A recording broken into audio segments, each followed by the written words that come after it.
Hey, good morning everyone. My name is Kylie. If you're new to this page, I am your emotional resilience coach, or you could call it crazy confidence. So what I'm going to talk to you today about is what is emotional resilience.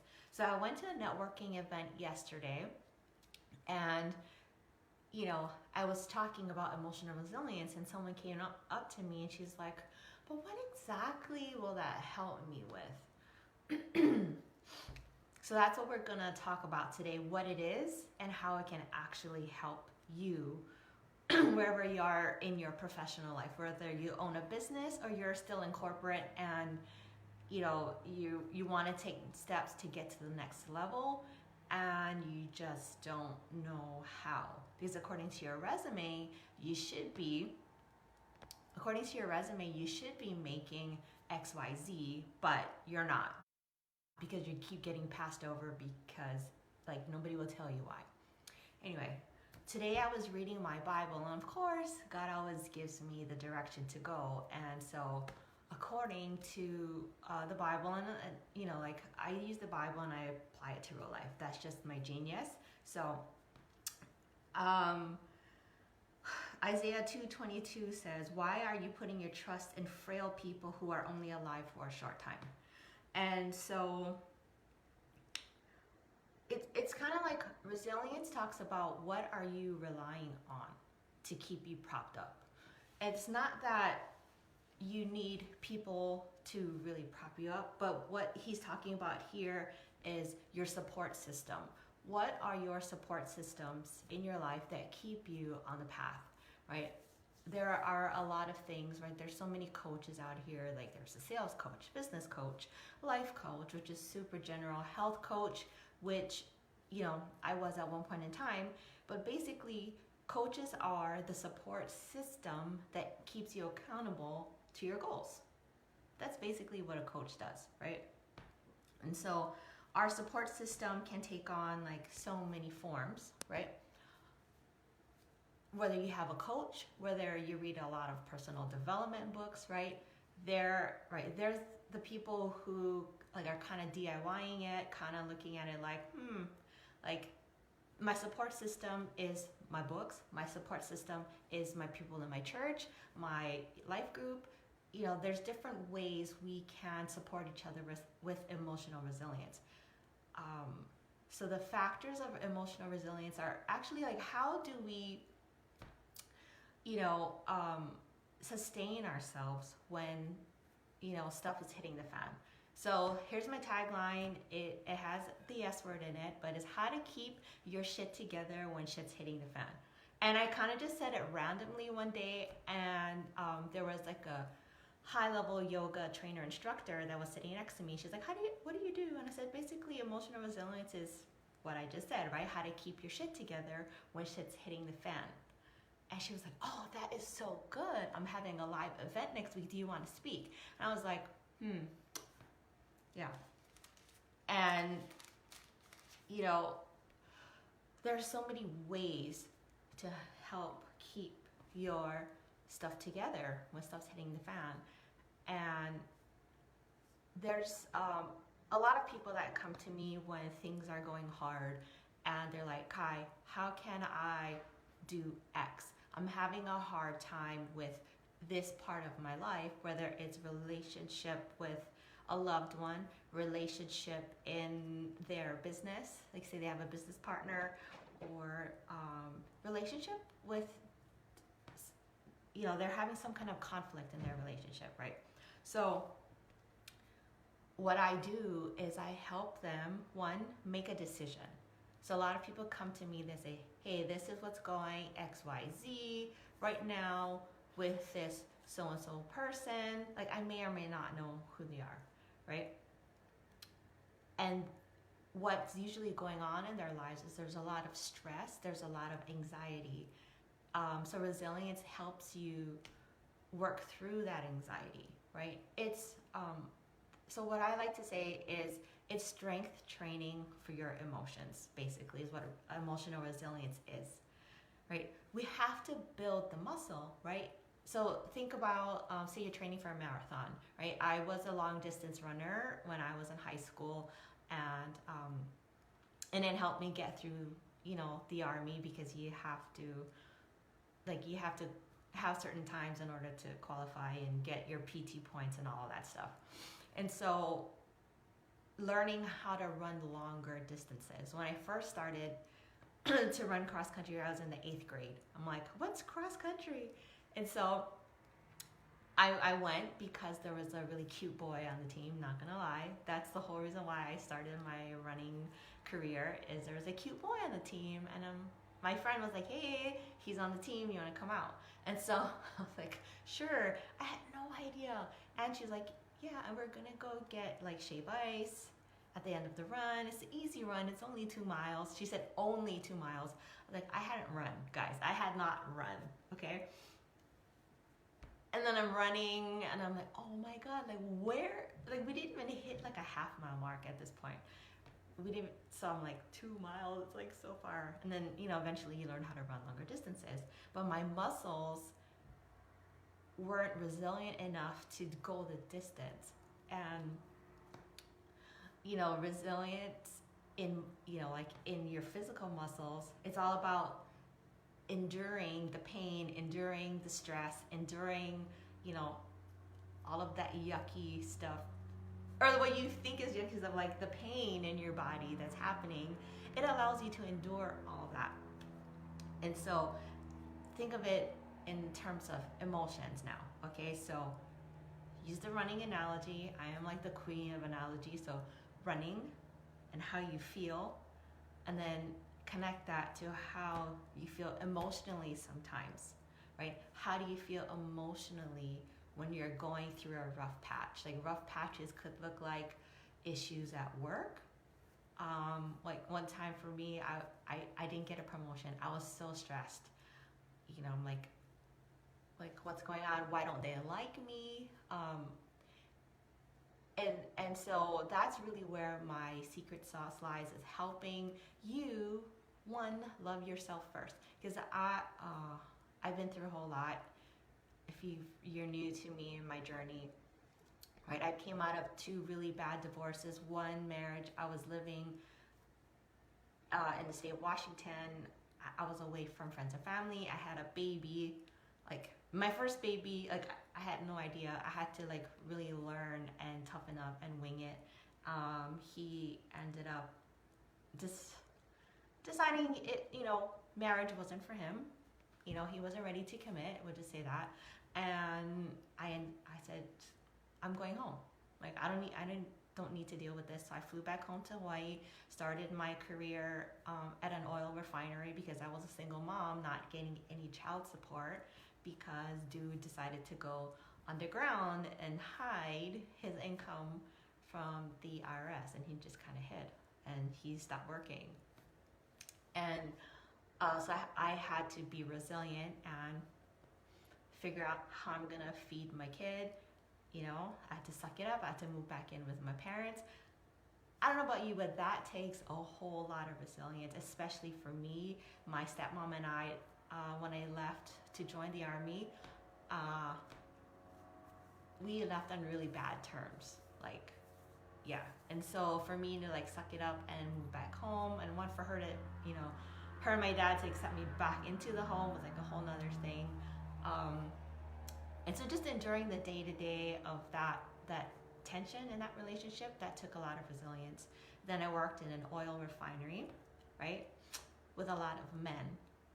And mind you, I was a tomboy growing up, but I didn't really have much mechanical aptitude skills. And in the refinery, you have to learn how to troubleshoot problems, and there's things that pop up, like things could blow up and explode, right? We're making flammable products that people put in their car into combustible engines, and all right, there's a lot of chances for things to blow up and explode. Okay, so talk about the stress of living in that environment day to day, and they also train you. So this is like when you come in, they indoctrinate you. You go through all this training, right? And they actually teach you how to make the gasoline, how to run all the equipment and stuff. So but coming off the street, like not knowing even what a refinery is, like how gasoline gets made, into actually being thrown into the field and having to do it, right? So there's this whole mental toughness that I had to teach, because I ended up becoming the trainer of the new hires that came off the street. So say you're a dude, mostly dudes would come in, right? Say you're a dude, you come in, you see a tiny frame female like me teaching, you, burly man, how to make gasoline. Not everyone that came in was burly, but I had more difficulty getting buy-in from the bigger men, because they looked at me like, how does she know what she's doing? How can she teach me anything in this manly type of world? And real quick, I was able to demonstrate my expertise, and just, like people, because I look young, right? I'm 41. I just turned 41 in December. People think I'm way younger than I am. And so they don't think that they didn't think I had a lot of experience. I had to explain, hey, I have 17, 18, 19 years of experience in this field. One, that was my credibility. Anyway, so I'm like going off the path a little bit, but a lot of times being resilient is owning your worth, knowing that you have a place at the table.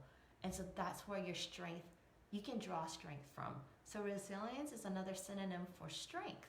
And it's like inner strength, right? It's like how, if you take a rubber band, which I have one here, actually. And so, right, you take this rubber band, and how resilient is it? Is one, is how strong is it? Like, can it withstand me pulling like this? And also, how does it bounce back and retain its shape, right?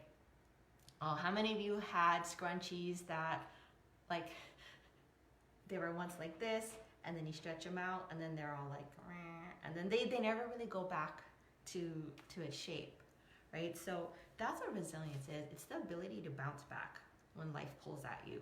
That's basically, in a nutshell, what it is. And there's a lot of skills that go into resilience, and I'm going to be talking about that next week, or on March 2nd. I apologize. It feels like it's so close. I keep saying it's next week. It's going to be in about 9 days from now. On March 2nd, we're going to be talking all about emotional resilience. So I have a yoga therapist. I have an energy psychologist. I have an essential oils master. And she's actually like a holistic certified drugless practitioner. I apologize. I have someone who does art. I have a content strategist that has 4 kids under 5, a set of twins. Okay, so she knows a lot about resilience and how to bounce back and how to really take control of your life and your schedule when things don't go your way. I'm lucky enough right now to be building my business without my kids underfoot. I mean, they haven't been underfoot, but my kids are adults. They don't live at home anymore. So I have way more freedom and flexibility to do what I want to do. And it's just one of those things where, being resilient, it makes a whole lot of difference how you show up in the world, how you show up at work. If you're still at work, say you're like doing this part-time, although I really don't, I don't really like to work with those kinds of people, because a lot of times they aren't consistent, they don't show up. And it's all about consistency, guys. Resilience, part of resilience is consistency. How do you show up? And how are you showing up to the world as far as social media goes? I'm not consistent because I really don't like to be in front of a camera. I love working with people, and that's where like I show up and I shine.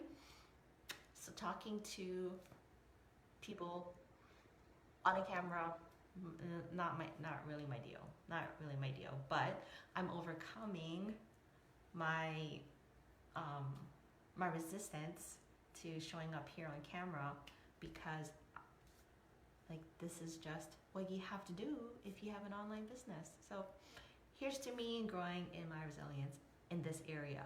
And that's the thing, guys. You may be resilient in the kitchen. I bring up the kitchen because I'm not the kitchen person. Okay, I'm not that person. Do not ask me to cook. If you have a barbecue or potluck, I will ask you, where do you want me to pick up something and bring it to your house? That's just who I am, guys. I know my strengths. My strength is not cooking. One, I don't like using a recipe. I kind of like to wing it. I don't like being told what to do. I don't like being put in a box. That's just who I am.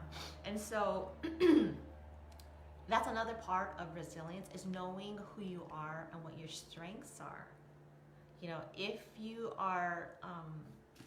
being stretched a lot and it's like really pulling at you, let me tell you, it's going to bounce you back and forth. It's going to bounce you around. It's going to, like, it bounced me around from doing health coaching, which I didn't want to actually be a health coach. I wanted to help people with stress management and adjusting their cortisol levels, because I saw in my industry, right, in oil refining, in shift work, just because of the sleep patterns, that are required for shift work. I worked a 12-hour shift. I worked days for 2 weeks and then nights for another 2 weeks. So flipping my body back and forth for 19 years, not conducive to healthy living. And so my body was getting stressed out when it was doing this. My hormones were doing this. Guys, I was on HRT, right, hormone replacement therapy, when I was 32, right? So I'm 41 now, and I had no idea my hormones are so out of whack. I was having hot flashes at age 32. Mind you, I was under a lot of stress at work. So talk about, like, I was in a leadership position. I was managing projects. I was also managing people, right? Managing people. I love people, but there, you know, like there's always that one person on your team who is either a know-it-all, or is either like not following your directions, or like just can't, you know, get with the program. And raise your hand if you're type A like me, control freak like me.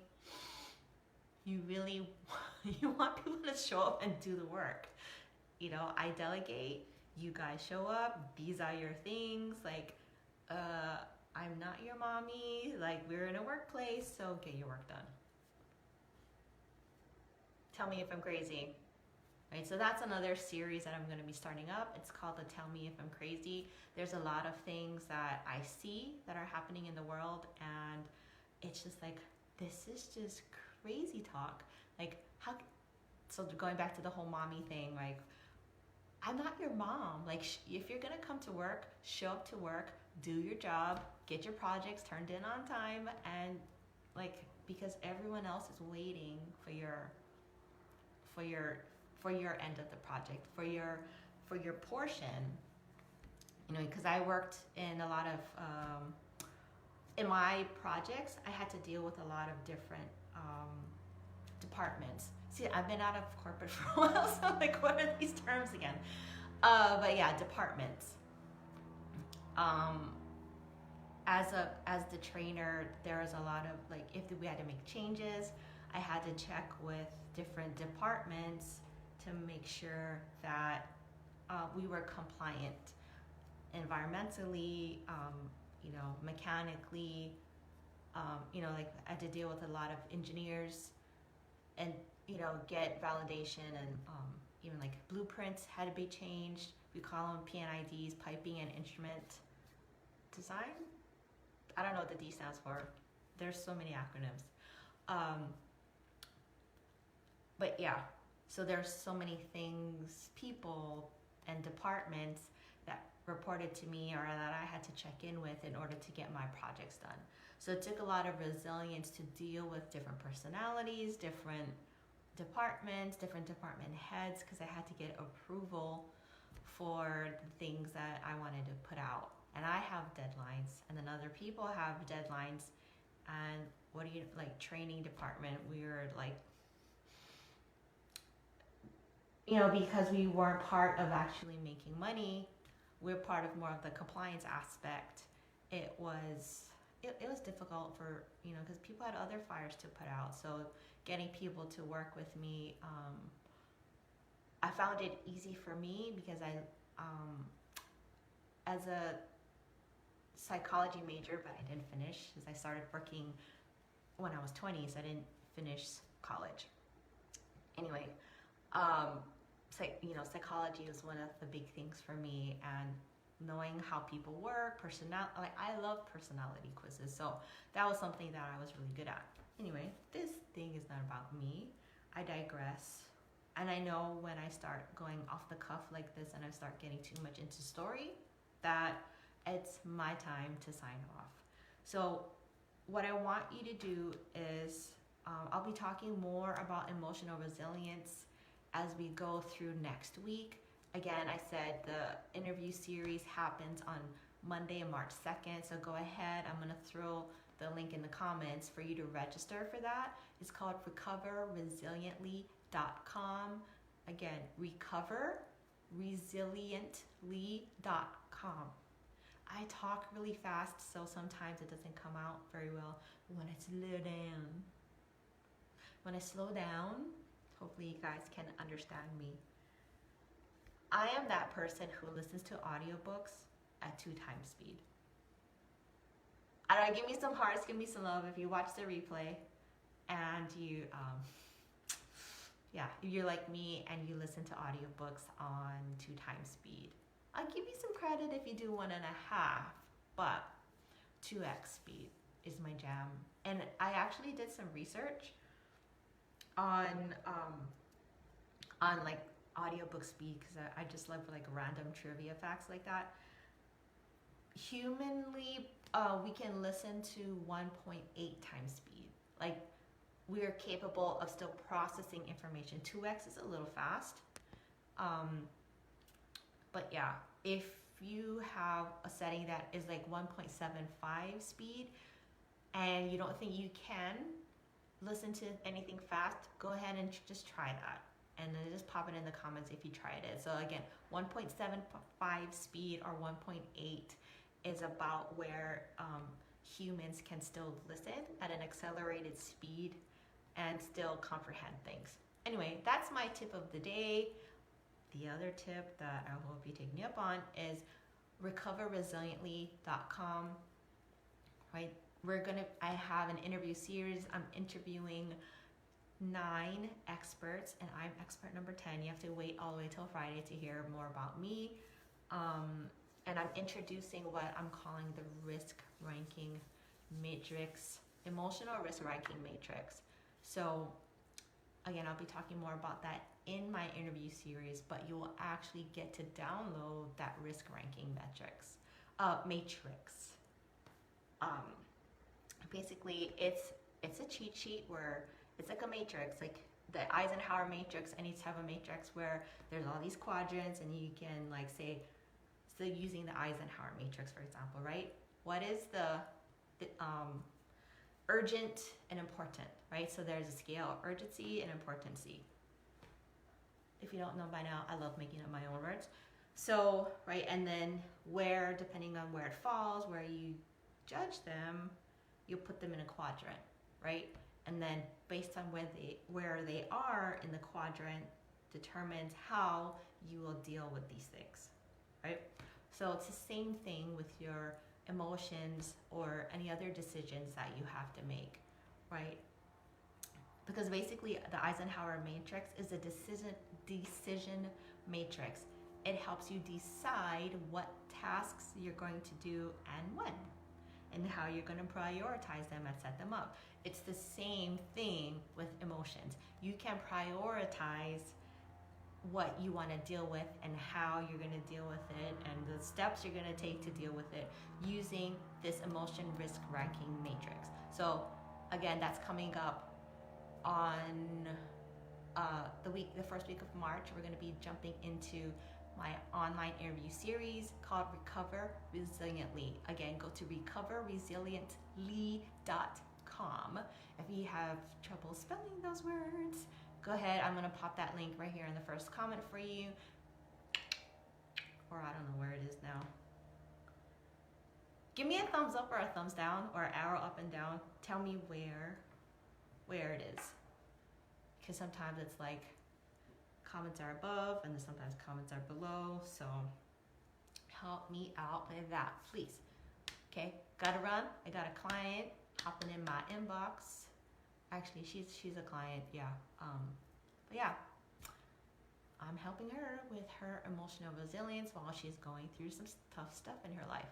So if you are going through some tough stuff right now and you need some help sorting that out, again, there's a whole matrix, people, of how to sort out your emotional problems. There is. You don't have to sit through years and years of therapy just trying to figure out these things. No, put them in the matrix. You can decide what is important that you need to deal with now, what fires you need to put out emotionally right now. The rest can wait. Just like the Eisenhower matrix tells you when and how to prioritize your task, you can prioritize your emotion with the emotional risk matrix. So again, thanks again. I gotta hop off. I have a client. So love you guys. Bye.